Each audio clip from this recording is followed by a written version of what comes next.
I'm Holly Morrison, sitting down with special guest astrophysicist deGrasse Tyson. Thank you so much for being here today. Thanks for inviting me. First, just tell me about your tour. What is the purpose behind this tour? What are some goals you're hoping to obtain? Actually, I'm here at University of Central Arkansas, not as part of a tour. Okay. When I think of tours, I think of somebody's trying to sell you something. They've got a book or a TV show or something. Now, I always have books, and I'm typically in the middle of some project. But when I come to give a talk, it's just us, you and me, the audience, and I try to tell people as much as I can about why I'm excited about the universe. And so, but it also happens that in just a few days is the premiere of a 13-part weekly TV series called Cosmos, A Space-Time Odyssey. Right, and I actually had some questions about that. Oh, sure, by all means. I'm just saying that my talk tonight, if people ask about it, I'd be happy to chat about it. But my talk tonight is not about the series or about a book that I've written. That's all. I write books so that I don't have to talk about the books. Exactly. They can just the last thing I want to do after I write a book is talk about the book. So what I'll talk about in my talk tonight is things that don't really exist in any books, and that's more fun, I think.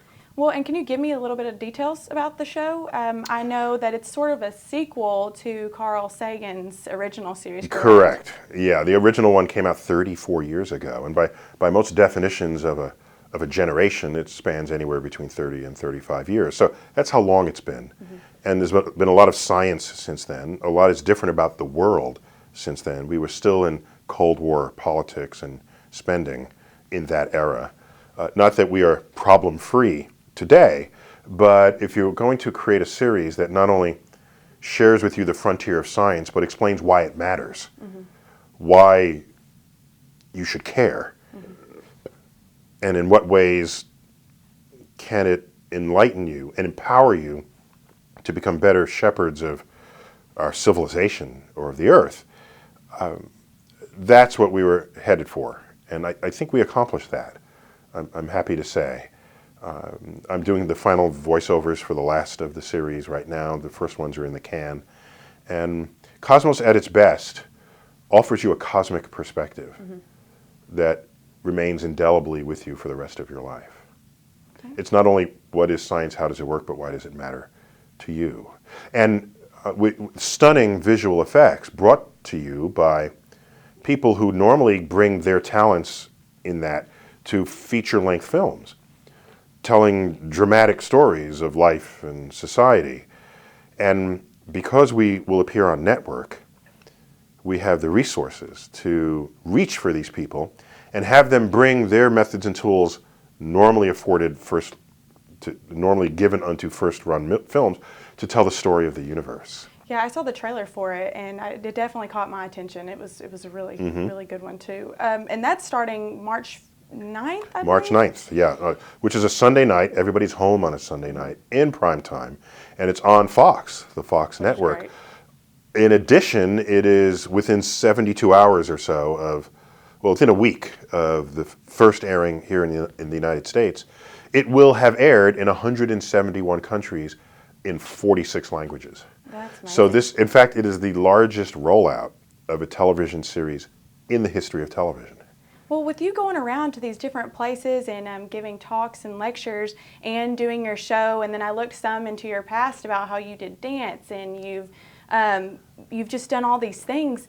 And I've also seen studies where people with a higher IQ are more nocturnal. Do you sleep with all of this? So I average maybe about 5.5 hours a night, and I can do that for up to a week, but then I take some serious napping on a Sunday or Saturday afternoon, and which I think makes up for some of that, but 5.5 hours is pretty much all I need. And I go to sleep anywhere from 10 p.m. and wake up at 2 or 3 in the morning, to going to sleep at 2 or 3 in the morning, waking up at 8 or 9. And what's interesting about that is my body has no expectations on when I'm going to hand it the pillow. Because from one night to the next, it can be very, very different. So my body basically takes what I give it. But what that means is when I go on long trips around the world, 3-hour, 4-hour time zone changes, 6 hours, that people ask me, are you jet lagged? I said, nope. Because I change my sleep time over a greater range than the time shift to where I'm traveling to. So it's just in the noise of my life, in the circadian noise of my life.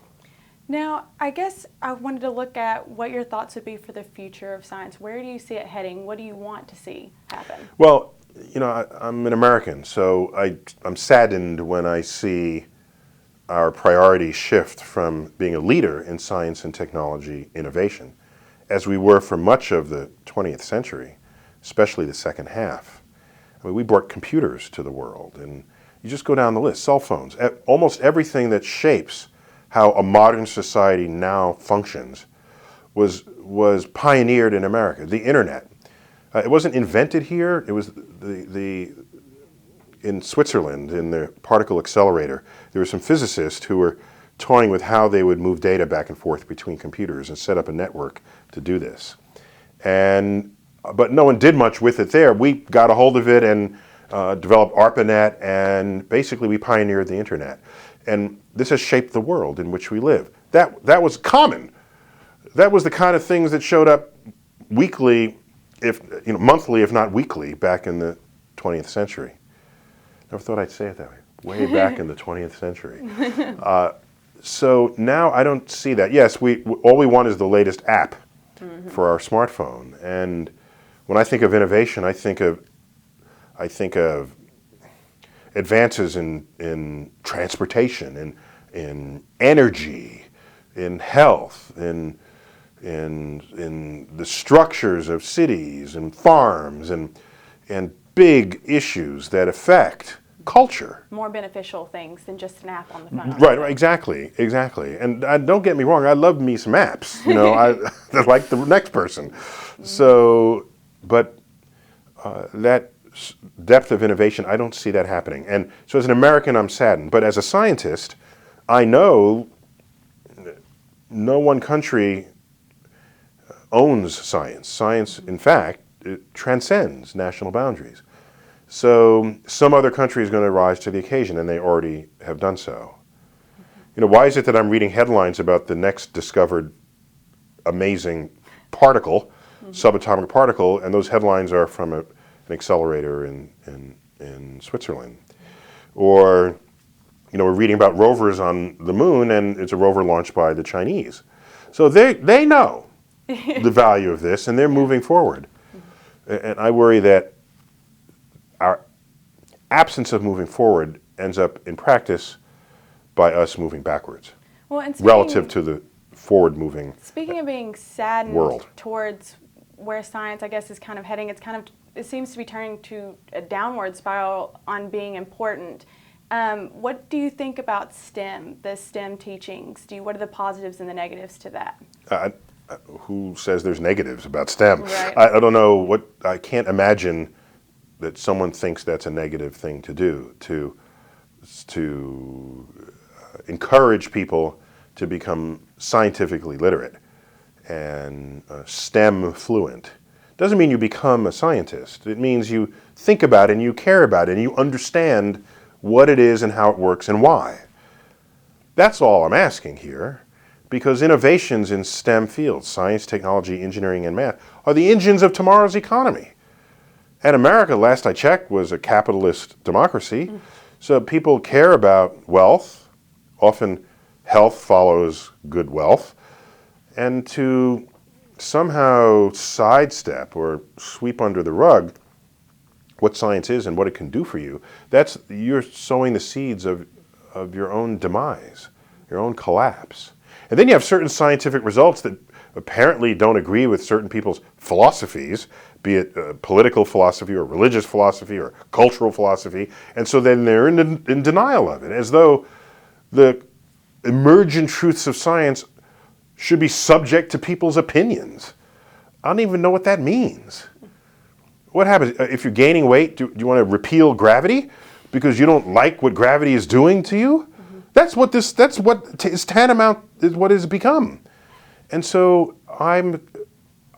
what it tells me is that science is not treated in the way it needs to be in the school system so that as an adult, people can make intelligent, rational decisions based on what the methods and tools of science deliver to them. Now, through all the findings and discoveries that you've made, and you're doing all of these lectures and talks, I know you have to face some controversy, some people that disagree with you. How do you deal with this? Oh, I don't make statements that can be disagreed with. It's that simple. Mm-hmm. I'd make a statement, and then... And if they disagree with the facts, then... No, yeah, I mean, you're entitled, as they say, you're entitled to your own opinion. You're not entitled to your own facts. So I just put the facts out there, and then I go home. So I don't get into arguments. You've never seen me debating anybody about anything. There's a zillion, squillion hours of YouTube of me out there that people post. I'm flattered to learn that I'll give a talk and people post the YouTube. The fun part about that is I can give a talk that lasts an hour and a half, but they pick the best 2 minutes and put it online. Mm-hmm. So if you're YouTube surfing of my appearances, it looks like I give awesome talks. I'm not going to lie, before you got here, you were in there. You were in the lab in there. We were listening. So if you're skimming my best stuff, it's going to look really awesome, strung together. But I just give you information so that you can then make an informed opinion of your own. And I'm not going to beat you on the head. I will alert you of the causes and effects of action and inaction. All right, I'll give you a perfect example. People say, should religion be taught in schools or something? I said, well, in this country, what you teach in schools is locally determined. Mm-hmm. It's local. So if you want a school board that wants to do that, go ahead. There's a consequence to that. There's a consequence to doing it as a substitute for science class. Right? If you have some philosophies where you think you're getting science out of a document that was written thousands of years ago, you're not. I'm just alerting you of this. And the consequence of it is that you'll create a whole generation of people who will not be able to think scientifically about the world. And you will basically bankrupt your community. Because, as I said, innovations in science and technology, history tells us, derive from the fruits of tomorrow's economies derive from innovations in science and technology. So it's a free country. Go ahead and I'm not going to twist your arm. I'm just going to tell you the causes and effects. Then I go home. I'm not debating you. I'm not going to do any of this. It's my responsibility as an educator to alert you of the consequences of your actions as informed by objectively true things about the natural world. Speaking of these strings of interviews that we've done research on, looked up for you, I heard you mention physics envy. You've mentioned that a couple times. Can you explain that a little bit more? Well, I don't know if it's a genuine emotion felt by fields other than physics, but a very strong argument can be made to say that there is no understanding of biology without chemistry. And there is no understanding of chemistry without physics. So that physics is the foundational science of everything we know about how the world works. There are some exceptions to that. That's a very strong statement, and there's one or two exceptions to it, but by and large, it's a true statement.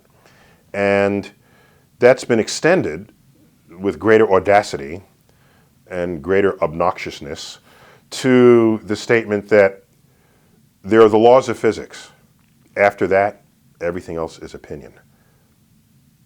And that's actually a pretty true statement, because there's the way nature must be, based on our observations of it, that enable us to understand what has happened and predict what will happen in the future with high precision and accuracy.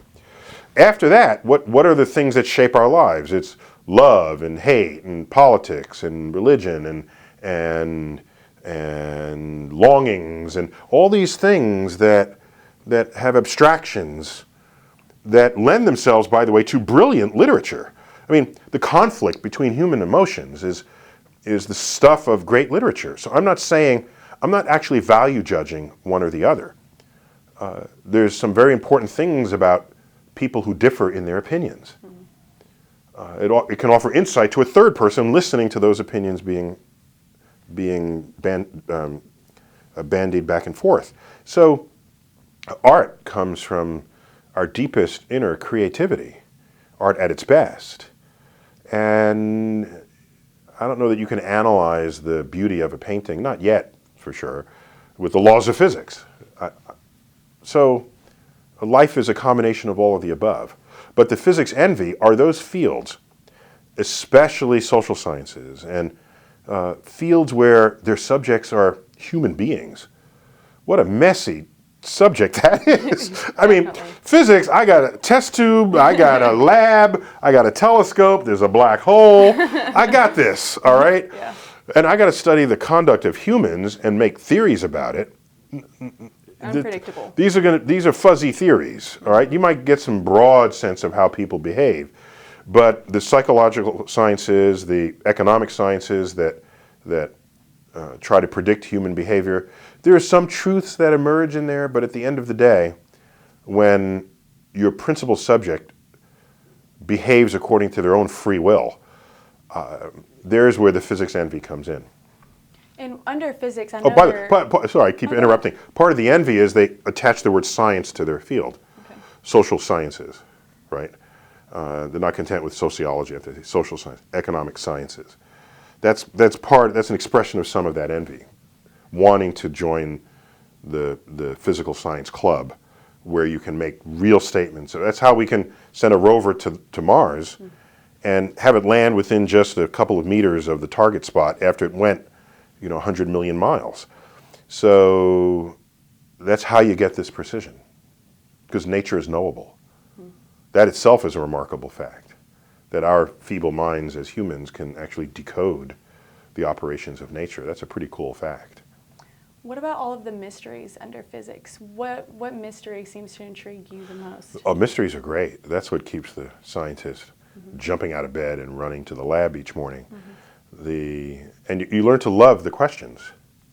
There are many people who don't have training in loving questions because they have to have an answer. And it manifests for a person will come to me and say, what was around before the Big Bang? I say, I don't know. I'm still eating my sandwich. Take my next bite of my sandwich. I don't know. Got any ideas? There had to be something. There had to be. Then it was God. Or they put something there, and only then can they walk out of the room happy or stable or absent existential angst. The scientist has to be comfortable in ignorance. We don't know yet. We got top people working on it. What's at the center of a black hole? We don't know. We've got top people on it. And so for me, I want to know what was around before the universe. Is that the question that plagued you? Well, no, it doesn't plague. Oh, no, it doesn't plague. It excites. Right? Plague means it's bad to not know. That's what I just said. I love not knowing because it piques, P-I-Q-U-E-S. It piques my curiosity and my love for the science. So it was around before the universe. How do you go from organic molecules to animated, metabolism-driven, self-reproducing life? That transition remains a mystery. Earth apparently didn't have much trouble doing it because it happened relatively quickly in the fossil record. But just because we can't figure out doesn't mean nature found it hard to do. All right. So that's another frontier. Dark matter, dark energy. Are there other families of particles out there we have yet to discover? These are the sort of questions that drive me. But you know what question drives me the most? The one that has yet to be asked, because it manifests only when you have ascended to the vista enabled by having answered a previous question before you got there. So there are plenty of questions to ask. Well, what is the nature of dark energy? There was a year when no one even knew to ask that question. That's my point. Okay, I understand. And I also got some questions gathered from a professor here in the physics department and some students just to ask you what they wanted to know. Bring it on. And one would just be simple. What would you say to a student in high school planning to make science, especially physics, a career? I'd say go for it. I would say You do physics not because it's easy, but because it's hard. Ask around your school. Most people are taking classes when you have the option to take one class or another. Most people, from what I've seen, are taking classes that they have judged to be easy so that they could get a high grade. Biggest mistake. So that they can graduate with a high GPA. Because the system of education rewards high GPAs, but the system of life rewards tenacity, rewards your urge to tackle something you've never seen before and succeed. And even if you don't succeed, to have in that tenacity, to have the energy to go back and try it again. Knowing how to fail. These are things that the most successful people have going for them. So I would say take classes because they're hard, not because they're easy. And for every hard thing you accomplish, you ascend a pyramid. And every next rung that you ascend, you look around and there are fewer people at that level. That's what it means to do something that's hard. Fewer people can do it. That's what President Kennedy said on the way to the moon. We choose to go to the moon not because it's easy, but because it's hard. Only by doing hard things do you ever distinguish yourself from others around you so that an employer can say, hey, look what you've done. Look what you've accomplished. I want some of that. Mm-hmm. Also, another question that was asked, where do you see yourself in 10 or 20 years with your career? Do you plan on still doing shows or maybe settling down, maybe doing your wine tasting? Yeah, no, I'm pulled to TV. I'm not driven to TV. So most of the time I'm ever on television, it's because the universe flinched and a producer needed a soundbite. And I live in New York City, where the major news gathering headquarters are located, including CNN, which was formerly only in Atlanta. And so I serve. I'm a servant of the public appetite for the universe. And so I come when called, but that doesn't mean I would knock on your door when not called so that I can still be there. With Cosmos, I thought I could make a unique contribution to that. I felt if I declined the opportunity to host it, I would be irresponsible, because I knew I felt I could do a good job. And I have this sort of pedigree overlap with Carl Sagan, not only in our professional profiles, but I was a 17-year-old kid and he invited me to his lab to tour it, to decide whether I wanted to attend Cornell University, where he served on the faculty. He sent me a letter on his own after he saw my application to college. And who was I for him to do that? I was just some kid from the Bronx, New York. But then you decided on Harvard. Yeah. Well, because I was a geek kid, so you can't laugh after I tell you this. Well, you couldn't have been too much of a geek. You did do wrestling too. Oh yeah. No, but geek. If you're card carrying, you're card carrying. So here I have this invitation from Carl Sagan to come to Cornell. And meanwhile, I had subscribed to the magazine Scientific American. And my favorite part of that magazine is the section called About the Authors. And in that, they always cited where the author of that article got his or her bachelor's degree, master's degree, PhD, and where they were serving on the faculty. So I made a list of all the astrophysics articles that had appeared in Scientific American. And I made a checklist among the schools I had been accepted to, where they all got their degrees from and where they were serving on the faculty. And when I was done, the list for Harvard was 3 or 4 times longer than that of any of the other schools. And I said, I got to go to Harvard. It had nothing to do with how weighty the name is or the legacy. It had nothing to do with that. If all the best astrophysics folks went to Tougaloo State, that's where I would have been. And so I recognize that if I go to an institution because of the invitation of one man, and he switches institution midway, then I'm kind of left high and dry. Whereas the breadth of research that went on at the Harvard-Smithsonian Center for Astrophysics was huge and persistent. And I said, I want to be sort of immersed in that environment. And I was. Well, and I guess I had a personal question I've been thinking about. Now, was it because that you were named sexiest astrophysicist alive that you got on the Big Bang Theory? Is that how that happened? I don't think so. Yeah, that People magazine distinction, that's been 14 years. It's 14 years and 30 pounds ago or something. And it has followed you. More like 25 pounds ago. So it's there, it's down, sort of buried in my resume, you know. I think odd distinctions or some category. But it's way at the bottom, but people seem to find it and dig it up.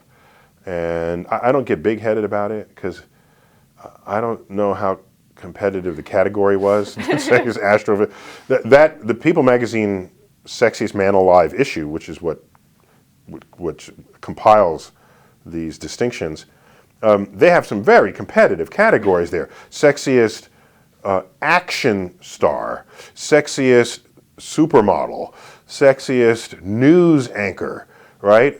All categories. All the news people are better looking than the rest of us. So if you're the sexiest among those, then that's saying something. But sexiest astrophysicist, I don't know. It's still a pretty big title. I'm sure your wife was very excited to hear it. Well, I called her up and said, well, will I be posing with clothes on or off? No, it's with clothes and it's fine. So it was a charming thing but I vowed to them and to others that ultimately I wanted to be respected for my mind, and not my body. Right. Mm-hmm. What was it like to be on the show? On the Big Bang. So yeah,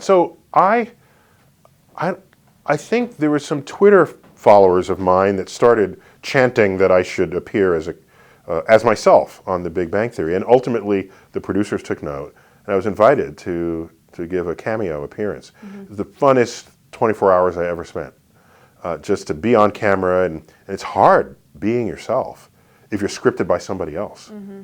That was hard, and so I said, well, to have some fighting chance that this would work, let's have me utter sentences that I've uttered before, and there is no sentence with the word Pluto in it that I haven't uttered. So we orbited my script around a Pluto theme, mm-hmm. and because I was an accessory in the demotion of Pluto, so I've had a lot of press and you killed a lot of childhood dreams. Exactly, and adults, grandparents, parents, and children alike. So I still think I didn't do very well as a performer in that, but it was nonetheless really fun just to hang out with those guys. And I guess are they as nerdy as they seem? No, they're like actors. So there I was in the makeup room, and there are women in the makeup room, occasionally guys, but the makeup room is a closed space with no windows.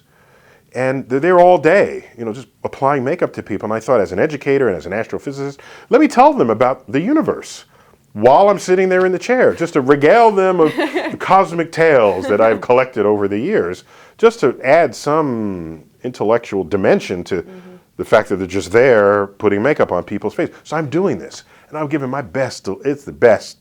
I'm working the room. And the character who plays the astrophysicist, Raj, mm-hmm. is in another chair. That's his character name. And I'm giving my best story. And he's not looking up or paying any attention at all. I'm saying, well, he must be reading something really deep because I'm really rocking this, right?